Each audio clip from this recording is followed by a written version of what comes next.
Samantala, pagbaba sa critical level ng tubig sa Angat Dam ating tatalakayin. Kasama naman po si Engineer Patrick Dizon, ang Division Manager ng MWSS Corporate Office. Engineer Dizon, magandang tanghali po sa inyo. Hi, magandang tanghali, Sec Irene at Joshua at sa lahat po ng nakikinig po at nanonood po ng inyong po programa. Yes, Engineer, ayon po sa Pag-asa, bumaba na yung level ng tubig sa Angat Dam sa ibaba ng 160-meter critical threshold. Ano po yung kasulukuyang assessment ng MWSS sa sitwasyon and gaano po kalaki yung epekto nito sa supply ng tubig sa Metro Manila? Tama po, si Irene po, no, ng ating Angat Dam na kung saan po ay dito po natin kinukuha yung ating pong 90% po, no, na pangangailangan po natin sa araw-araw ay umabot na po sa critical level na 160 meters kahapon. So ngayong alas 12 po ng hapon, ang level po ng tubig sa ating pong Angat Dam ay nasa 159.98 meters. So mababa po ito ng bahagya sa ating pong critical level na 160 meters. So sa ganito pong level po ng tubig ay kailangan po natin na i-manage itong natitirang tubig po, no, para po hindi po tayo magkaroon po ng matinding kawalan ng tubig sa susunod po ng mga buwan. Pero kami naman po sa MWSS kasama po ang ating pong mga konsesyonaryo ay napaghandaan po ito kasi taon-taon po ito natin na-experience po, no, yung ating pong pagbaba po ng level po ng tubig sa ating pong reserva. Para maunawaan po, si Irene, ng ating pong mga kababayan na ang ating reservoir po, no, especially sa ating pong Angat Dam, ay normal naman po talagang bumababa po yung level po ng tubig po nito mula January hanggang July. At since nag-ulan na po mula July hanggang December, ay ito naman po yung chance po, no, na nakakapag-refill na po tayo ng tubig sa ating pong reservoir. So itong sitwasyon na ito, si Irene, na pagbaba po at pagtaas ng tubig ay taon-taon po nangyayari. Meron mang El Nino o wala. Okay. Engineer, kaugnay pa rin po nitong pagbaba ng water level ng Angat. Kailangan po ba nating asahan ang posibleng pagbabago pagdating po sa water allocation o water interruptions?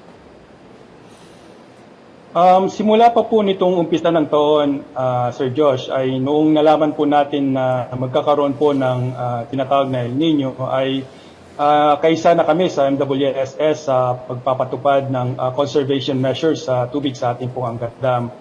Ang aming alokasyon na 52 cubic meter per second ay or nasa around 4,500 milyong litro ng tubig kada araw. Yun po yung kailangan po natin from Angat Dam ay hindi naman po natin totally na ginagamit po, no, at hindi po natin ito nire-release sa ating mga dams at sa ating po mga treatment plant para po may ipon po natin sa ating pong reservoir sa taas. So sa ngayon po, no, ay every week na po kami nagmi-meeting sa Angat Technical Working Group. Ito po yung grupo po, no, na inter-agency coordinating agency. Kasama po dyan ang National Water Resources Board, ang National Irrigation Administration, NAPOCOR, Pag-asa at ang ating po mga konsesyonaryo, ang Maynilad at Manila Water para po ma-manage po natin yung tubig po sa ating pong reservoir. So sa ganitong sitwasyon, Sir Josh, ay kailangan po natin na ma-activate po yung ating pong tinatawag po ng mga contingency at mitigating measures po natin at ma-maximize po natin ito para mapunan po natin yung tubig if ever man po, no, na mabawasan po tayo ng alokasyon na nagagaling po sa ating pong Angat Dam. Yeah. Yes, Engineer, nabanggit nyo nga po, no, yung ating pong mga conservation measures, pati na yung dun sa contingency measures. So, nakaka-assure tayo na magpapatuloy yung supply ng tubig sa Kamaynilaan. But bukod po sa Angat Dam, ano po yung mga ibang hakbang pa ng MWSS at water concessionaires upang magkaroon naman ng alternative sources ng tubig at mabawasan yung pagdepende dun sa iisang pangunahing reservoir?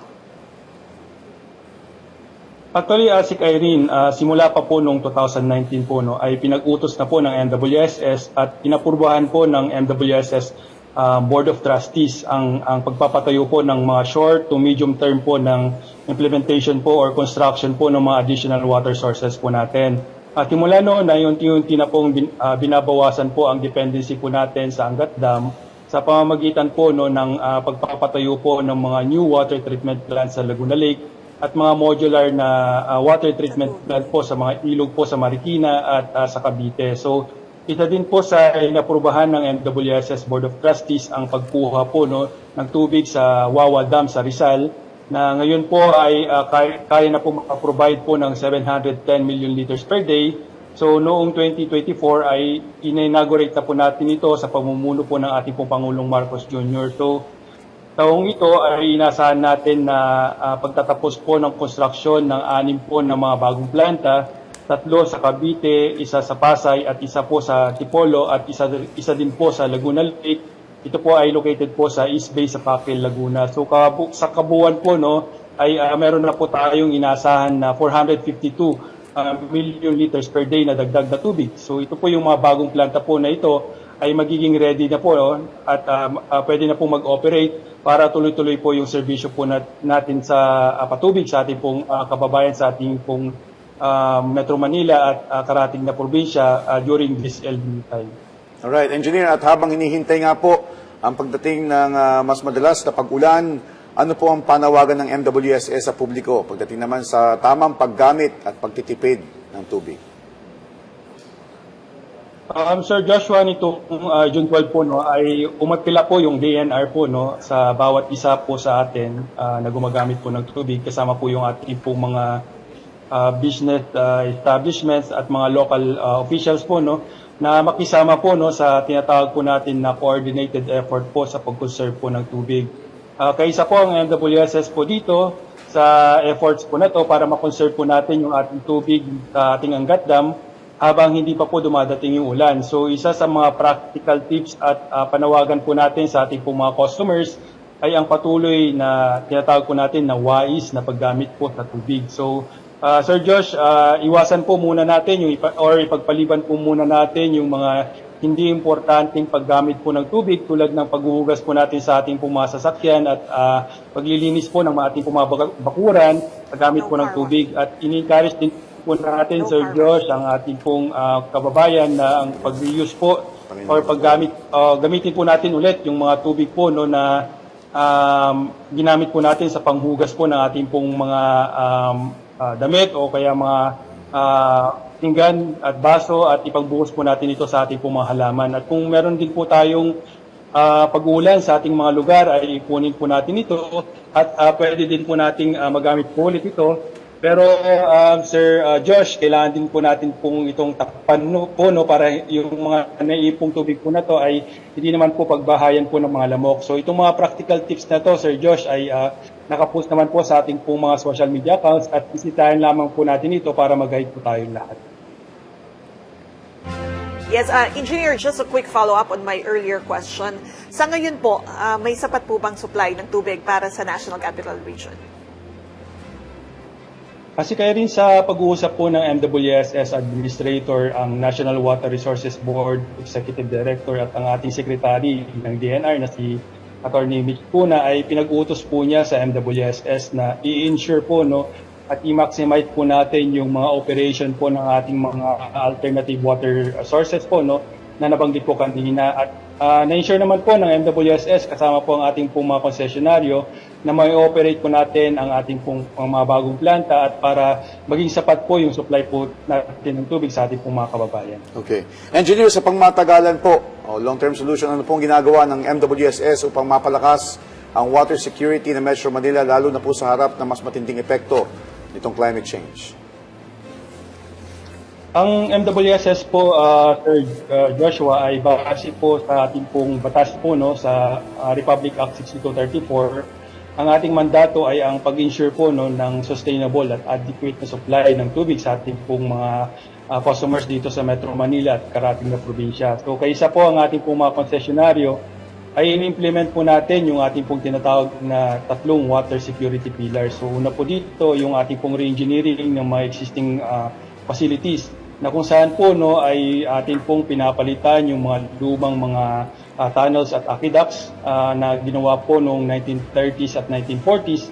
At isa nga po dito ay recently natapos na po at ang nag-inaugurate po dito ay pinangunahan po ng ating Pangulong Marcos Jr. sa Bulacan. Pangalawa naman pong pillars po natin ay yung nabanggit po natin kanina ng mga short-term construction po ng mga new water sources po natin or mga water treatment plants po natin dito sa Laguna, Cavite at sa Marikina. At yung ating pong pangatlong pillars po, no, ay ito po yung tinatawag po natin na long-term water sources po natin sa Kaliwa Dam at Kanan Dam po dito sa may Quezon Province na malaki po yung maitutulong po sa atin para makapag-construct po tayo ng same capacity po ng Angat Dam para hindi na lamang po tayo nagiging mainly dependent po dito sa Angat Dam. Well, yes, Engineer, maraming salamat sa mga impormasyon na ibinahagi niyo po. So at this point, hingin po namin ang inyong mensahe at paalala para sa ating pong mga kababayan.